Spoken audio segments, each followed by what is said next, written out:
लेखक सनातनी नंदू ऑफिशियल। जब उज्जैन में अंधकार बढ़ने लगा, बहुत प्राचीन समय की बात है। उज्जैन महाकाल की पावन नगरी, उस समय भी तंत्र, सिद्धि और शमशान की भूमि थी। पर एक समय ऐसा आया जब कुछ क्रूर तांत्रिकों और असुर प्रवृत्ति के साधकों ने शमशान साधना को काले कर्म में बदल दिया।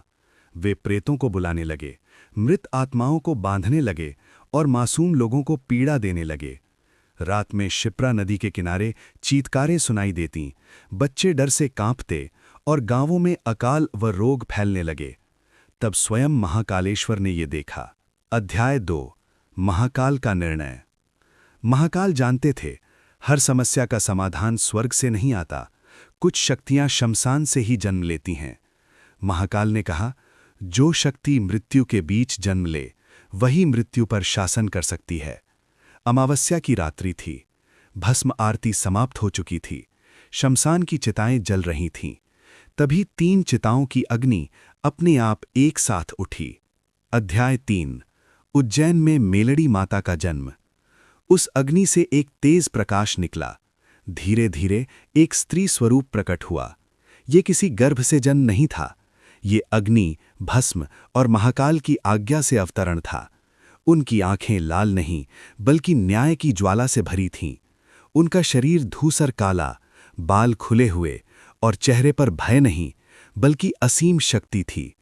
महाकाल ने कहा, तू मेरी सीमा की रक्षक होगी।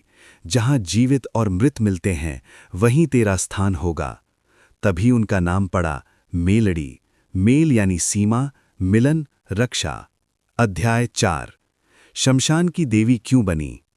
मेलड़ी माता को मंदिरों में नहीं रखा गया, उन्हें स्थान मिला शमशान, नदी किनारा, पीपल के नीचे, गांव की सीमा पर, क्योंकि वे उन शक्तियों की अधिष्ठात्री बनी जिनसे सामान्य देवी दूर रहती हैं। भूत, प्रेत, पिशाच उनके सामने सिर झुकाने लगे। अध्याय 5। राक्षसों का उत्पात। उसी समय पश्चिम दिशा में, आज का गुजरात राजस्थान क्षेत्र, कुछ राक्षसी शक्तियां सक्रिय थीं। कालमुख, भैरवकाय, मृगासुर। ये राक्षस गांवों में घुसकर बच्चों को उठाते, पशुओं को मारते और स्त्रियों को पीड़ित करते। देवताओं की शक्तियां वहां निष्फल हो रही थीं, क्योंकि ये भूमि तांत्रिक और शमशान प्रधान थी। महाकाल ने मेलड़ी माता को आदेश दिया, अब तुझे वहां जाना होगा। अध्याय 6। बकरे का प्राकट्य। उज्जैन के शमशान में मेलड़ी माता ने अपनी लाठी भूमि पर मारी। भूमि फटी और उससे एक काला बकरा निकला। ये साधारण बकरा नहीं था। उसकी आंखें लाल, सींग मुड़े हुए, शरीर मजबूत और उसमें शमशान की ऊर्जा थी। महाकाल ने उस पर भस्म छिड़की। ये बकरा बना मेलड़ी माता का वाहन। अध्याय 7। उज्जैन से पश्चिम दिशा की यात्रा। मेलड़ी माता बकरे पर सवार होकर पश्चिम दिशा की ओर चलीं। जहां जहां वे रुकीं, राक्षसी शक्ति नष्ट हुई, शमशान शांत हुआ, गांव सुरक्षित हुआ, लोग उन्हें पहचानने लगे, शमशान वाली मां। अध्याय 8। राक्षस कालमुख का वध। गुजरात के एक निर्जन क्षेत्र में कालमुख नामक राक्षस पूरे गांव को अपने वश में कर चुका था। मेलड़ी माता ने अमावस्या की रात उसे ललकारा। कालमुख हंसा कि तू तो स्त्री है। मेलड़ी माता की आंखों से अग्नि निकली। उन्होंने अपनी लाठी से उसके मस्तक पर प्रहार किया। बकरा उछला और कालमुख की छाती को चीर दिया। राक्षस का अंत हुआ। अध्याय 9। मृगासुर और भैरवकाय का संहार। मृगासुर ने छल किया, भैरवकाय ने युद्ध। मेलड़ी माता ने किसी मंत्र का उच्चारण नहीं किया। उन्होंने कहा, जो भय से फैलाता है वही भय से मरेगा। दोनों राक्षस अपने ही आतंक से नष्ट हो गए। अध्याय 10।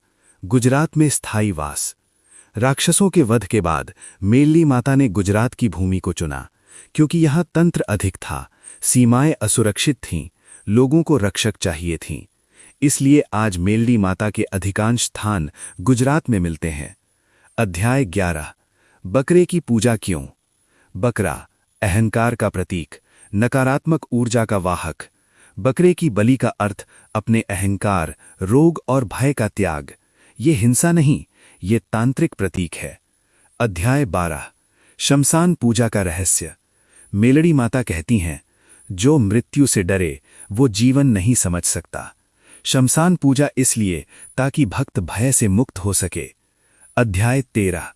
आज भी जीवित परंपरा। आज भी लोग कहते हैं, झूठा तंत्र टूट गया, प्रेत बाधा खत्म हुई, अन्याय का अंत हुआ, तो कहते हैं मेलड़ी माता आई थीं। अंतिम शब्द। मेलड़ी माता न मंदिर की देवी हैं न स्वर्ग की, वे सीमा की देवी हैं। जहां डर है वहीं उनकी शक्ति है।